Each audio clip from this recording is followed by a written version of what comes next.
ঈদের কেনাকাটা, ঈদের জন্য অতিরিক্ত হুমড়ি খেয়ে শপিং এ পড়ে যাওয়া, এটা আমাদের ঈমানের সাথে যায় না। এটা আমাদের রমজানের চেতনার সাথে যায় না। আমরা যথাসম্ভব নিজেদেরকে সংবরণ করব। আর ঈদের শপিং যদি করতে যাই, আমার আশেপাশে থাকা বহু মধ্যবিত্ত, নিম্ন মধ্যবিত্ত, বহু গরিব, অভাবী, অসহায় মানুষ আছে যারা মানুষের কাছে হাত পাততে পারে না। তাদের বাসা বাড়িতে বহু তিন পরিবার আছে, বহু বাচ্চাহারা বাবা আছে, বহু মা হারা বাচ্চা আছে, বাবা হারা বাচ্চা আছে। তাদেরকে আমরা এই ঈদ উপলক্ষে আমার বাচ্চাদের সাথে সাথে তাদের জন্য আমরা শপিং করার চেষ্টা করব। আমাদের বাচ্চাদের সামনে যে সমস্ত ভিডিও ফুটেজগুলো আসে ঈদের কেনাকাটা, সেগুলো হলো উন্মাদনা। বিশাল বাজেট নিয়ে গেছে, এই সবটুকু আমার, সব টাকা দিয়ে আমি কিনবো, যা খুশি তা করবো। এগুলো মনুষ্যত্ব নয়, এগুলো কোনো কোনো ক্ষেত্রে পশুত্ব। মনুষ্যত্ব হলো যে আমি আমার ঈদের বাজেট দিয়ে এটা কিনবো আমার জন্য, এটা কিনবো আমার প্রতিবেশীর জন্য, এটা কিনবো আমার গরিব বন্ধুটার জন্য, এটা কিনবো আমি আমার অমুক আত্মীয়ের জন্য। সবাইকে আমার ঈদের আনন্দের সামিল করার চেষ্টা করব।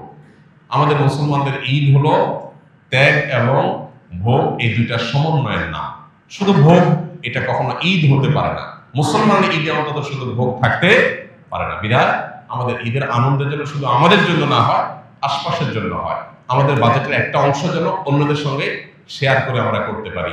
বাকাউতি করা, গর্ব করা এবং অন্যদের সাথে কম্পিটিশন করা, এটা কোনো আমাদের ঈমানের সাথে যায় না। আল্লাহ আমাদেরকে বোঝার তৌফিক দান করুন, আল্লাহ আমাদের সংশোধিত হওয়ার তৌফিক দান করুন।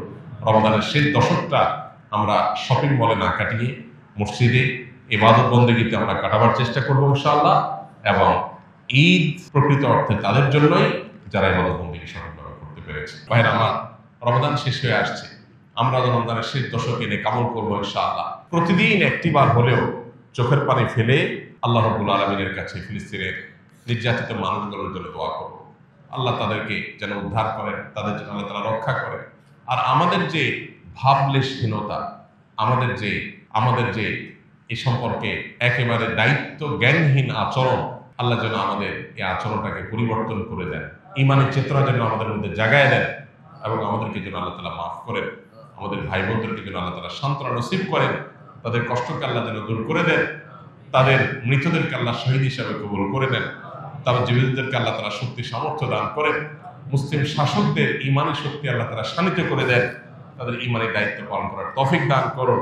এমনকি অমুসলিমদের মধ্যে মানবিক মূল্যবোধকে আল্লাহ তাআলা জাগ্রত করে দেন, তারা যেন এই বিশ্বের ইতিহাসের সবচেয়ে বর্বরচিত অমানবিক আচরণের বিরুদ্ধে লড়াই করতে পারেন। এই বিশ্বের একজন বাসিন্দা হিসাবে আমাদের লজ্জা হওয়া উচিত। আমরা শত শত কোটি মানুষ, পৃথিবীর ছোট্ট একটা ভূখণ্ডের মানুষদের প্রতি নির্যাতনের অত্যন্ত নির্মম চিত্র যুগ যুগ ধরে আমরা দেখে চলেছি। অথচ এই জালিম, এই খুনিদের হাতটাকে আমরা কেউই থামাতে পারছি না। এই পৃথিবীর বাসিন্দা হিসাবে আমাদের জন্য এটা সবচেয়ে বড় লজ্জা, সবচেয়ে বড় আমাদের জন্য আফসোসের এবং সবচেয়ে বড় অনুতাপের। আল্লাহ তাআলা আমাদের এই অক্ষমতাকে মাফ করে দিন, আমাদেরকে আল্লাহ তাআলা সক্ষমতা অর্জন করার তৌফিক দান করুন। আস-সুন্নাহ ফাউন্ডেশন, উম্মার স্বার্থে সুন্নাহর সাথে।